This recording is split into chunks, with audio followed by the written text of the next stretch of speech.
just didn't seem to be doing well, and he wasn't satisfied with what was happening, so he said, you know, I think you should go to Moffitt. I was like, I don't need to go to Moffitt.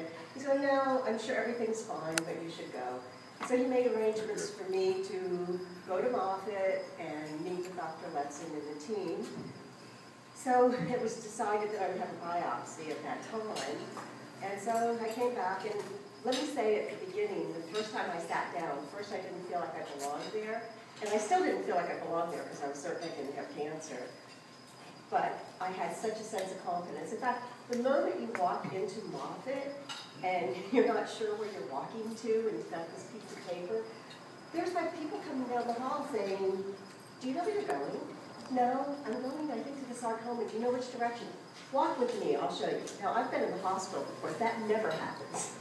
So my experience from the very first moment I walked in the door was of incredible humanity and generosity of time that everybody was giving. And I experienced that with lab technicians, CT scan, MRI, and I had plenty of them. But anyway, the team I met with Dave Johnson and Dr. Letson and Jason Lennis, who was the nurse there at the time, Audrey, I was confident. So I had the biopsy scheduled. Turned out I was diagnosed with this osteosarcoma, and that was December 22nd. My husband said Christmas came tied with a black bow this year, which it did. We had a great holiday, though. And it was decided that I was going to lose half of my femur, my knee, my ligaments, part of my quadricep hamstring. And my question was, well, will I be able to hike after this and ride my bike and do Pilates? And Dr. Letson looked at me and he was like, yeah, I think so. Because I think he knew what I was about. So I was totally confident and surprisingly peaceful going into the surgery. My surgical experience was fantastic. Apparently when it occurred, though, because since I had all the metal in there, nobody saw the tumor so well. And it had been wrapped around nerves. And anyway, I was lucky that they didn't have to salvage, take my leg, because it was worse than imagined. And I didn't end up with a drop foot because of the nerve thing. I mean, I woke up perfect, except for having to adjust to this new knee thing that was a little different than I was used to. And again, the hospital was terrific. I mean, I can't think of a bad story I could share. I went home and covered my 2 Labradors in bed, my fantastic husband, and life went on. I mean, of course, it was a little strange to step out of life because we're all so used to our normal life. And I've always been like a dancer, a Pilates instructor. But somehow it just all worked. My husband convinced me to do a blog, which I did, and it kind of went viral at one point. And I was the Virgo Warrior, and it was called My Big Adventure. And it was. And actually, I took off from the Wizard of Oz in the sense that I realized going into this thing, the first night I was going to have the surgery, it was like the night before the surgery, and I said, God, I'm going to have so much courage.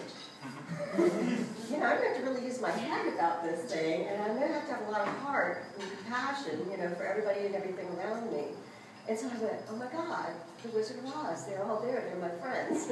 And I went, gotta get some ruby slippers so I can get home. So I called it My Big Adventure, and it has been. And surprisingly enough,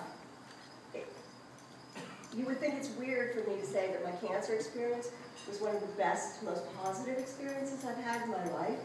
But I've learned a lot about the people around me. I've learned a lot about myself. And I've learned about Moffitt. And they're like my family. I mean, I love them. When Dr. Letson gave me the diagnosis and we had first met, I said, well, thank you. I'm very confident. It's so nice to meet you. He was like, get up and give me a hug. We're going to see each other for a long time. I said, I've never met a doctor like this. And he's one of the most brilliant surgeons in the country. So anyway, I'm very happy to be here, obviously. I'm teaching tons of Pilates, too much these days. My studio's busy, I'm working a ton. I do yoga. I do everything I want to do. A little different range of motion, but it's okay. And my husband, who is fantastic, made me get through. But I want to share something with you. If I cry, forgive me, I'm not used to speaking publicly. But it was from my blog, and it was something that inspired me during this. And it's called A Lesson in Spiritual Intelligence. Notice I need glasses. And look how big this is. Okay. This quote I read helped me to embrace the lesson I was learning to trust the process. Nothing worth doing is completed in one lifetime. Therefore, we must be saved by hope. Nothing true or beautiful makes complete sense. Therefore, we must be saved by faith. Nothing we do, no matter how virtuous, can be accomplished alone. Therefore, we must be saved by love. My life has been humbled and was saved by the limitless love that all of my friends and family have infused it with. And I wish love, peace, and joy to us all. Thank you guys for being here. And you have no idea how much you're helping.